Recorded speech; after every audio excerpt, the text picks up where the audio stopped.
Good morning students. आज chapter 9 हमने start किया था लास्ट लेक्चर में।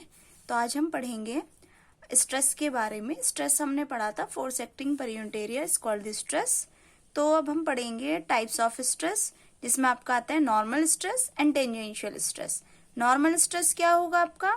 Normal force acting per unit area. Tangential force क्या होगा? टेंजेंशियल स्ट्रेस क्या होगा? Tangential force acting per unit area. Okay, now normal force again divided into some categories. First आता है आपका इसमें जो आपका होगा टेंसाइल स्ट्रेस। टेंसाइल स्ट्रेस इसमें आएगा आपका compressive stress. Okay, compressive stress और टेंजेंशियल स्ट्रेस तो अलग है ही हमारा। ठीक, टेंसाइल स्ट्रेस में बच्चों देखिए क्या होगा।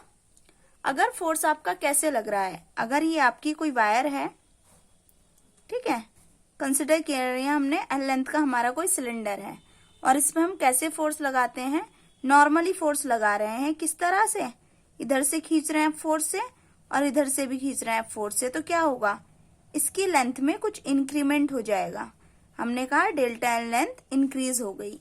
तो यहाँ पर जो आपने नॉर्मल फोर्स लगाया एफ जितने क्रॉस सेक्शनल एरिया पर, तो जो स्ट्रेस सेटअप हुई वो होगी आपकी tensile stress. Again compressive stress, देखिए अगर कोई हमारा क्या है इलास्टिक सिलेंडर है, हमने क्या किया, एफ फोर्स यहाँ से लगा रहे हैं, इसको नॉर्मली लगेगा फोर्स बिकॉज हम नॉर्मल स्ट्रेस पढ़ रहे हैं। एफ फोर्स हम यहाँ से लगा रहे हैं। हो क्या रहा है, हमने कहा दोनों साइड से, भाई इस तरह से हम दोनों साइड से दबाएंगे तो क्या होगा, इस तरह से कोई भी बॉडी आप कंप्रेस करेंगे तो क्या होगा, लेंथ डिक्रीज हो जाएगी कुछ, delta L. Okay, L length थी, डेल्टा एल डिक्रीज हो गई। तो यहाँ पर जो स्ट्रेस सेटअप होगी वो क्या कहलाएगी आपकी? Compressive stress. Again tangential stress पे आते हैं। चलिए देखिए, अगर कोई आपकी इलास्टिक बॉडी है तो सिलेंडर ले लिया मैंने एल लेंथ का। अब फोर्स हम कैसे लगा रहे हैं? टेंजेंशियल लगा रहे हैं, इस तरह से फोर्स लगा रहे हैं।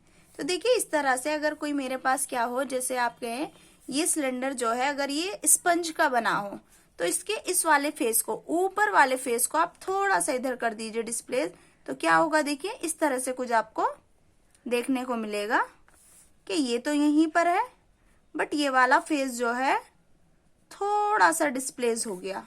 कितना डिस्प्लेस हुआ? जितनी लेंथ ये है डेल्टा एक्स हमने कहा डिस्प्लेस हो गया, ये एंगल बन गया आपका थीटा। तो यहाँ पर जो force acting per unit area होगा वो होगा आपका टेंजेंशियल स्ट्रेस। ओके, अब बात करते हैं हम स्ट्रेन की। ये सब इसी से रिलेटेड है, बहुत ही छोटे छोटे से टॉपिक्स हैं और काफी इजी चैप्टर है। स्ट्रेन क्या होता है? Change in configuration. स्ट्रेन होता है आपका change in configuration upon original configuration. Original configuration, ठीक है।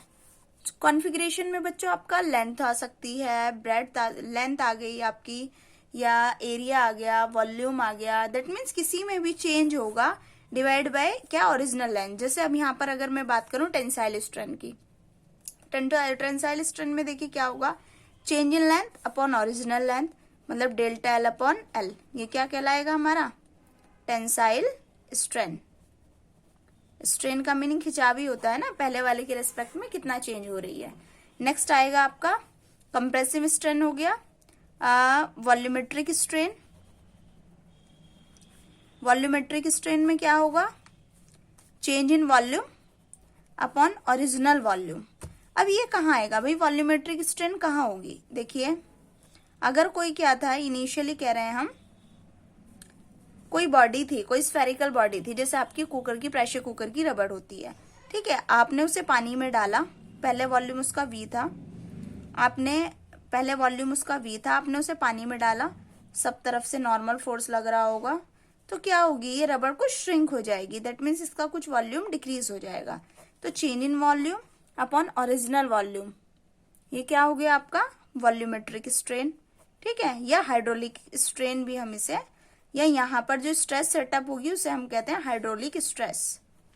हाइड्रोलिक स्ट्रेस क्या होगा भाई? जब किसी बॉडी को लिक्विड में इमर्ज्ड हम करते हैं तो उसके क्या वॉल्यूम में चेंज आता है without change in its shape, बिना ही उसकी ज्योमेट्रिकल शेप में कोई चेंज हुए उसके वॉल्यूम में चेंज आता है। तो इस केस में जो आपकी स्ट्रेस सेटअप होती है वो क्या कहलाती है, आपकी हाइड्रोलिक स्ट्रेस कहलाती है। और change in volume upon original volume क्या कहलाता है, आपका हाइड्रोलिक स्ट्रेन कहलाता है, ठीक है, या वॉल्यूमेट्रिक स्ट्रेन कहलाता है। यूनिट की बात करें तो देखिए change in volume upon original volume मतलब सिमिलर क्वांटिटीज का रेशियो है, तो सिमिलर क्वांटिटीज के रेशियो की कोई यूनिट नहीं होती है। ओके, नेक्स्ट है हमारा हुक्स लॉ। हुक्स लॉ क्या कहता है, stress is directly proportional to strain, ठीक है, stress is directly proportional to strain. अगर आप किसी बॉडी पर स्ट्रेस लगाएंगे तो ही स्ट्रेन प्रोड्यूस होगा, ये आपका हुक्स लॉ कहलाता है। और मॉडुलस ऑफ इलास्टिसिटी क्या कहलाता है, it is a constant which is equals to the ratio of stress to the strain developed, ठीक है।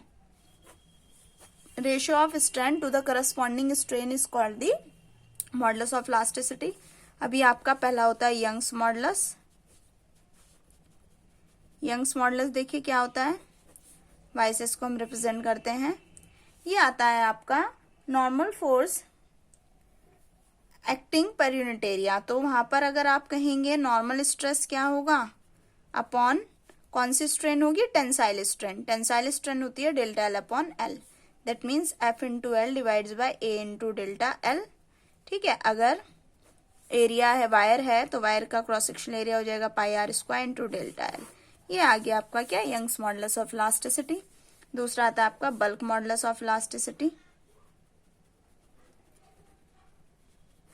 Bulk modulus of elasticity, bulk modulus of elasticity कहां पर होगा आपका, जहां पर आपने पढ़ा था हाइड्रोलिक स्ट्रेस का केस होगा कि वॉल्यूम डिक्रीज होता है, ठीक है। तो अगर यहाँ पर आप लिखेंगे, इसको रिप्रेजेंट करते हैं हम किससे, बी से।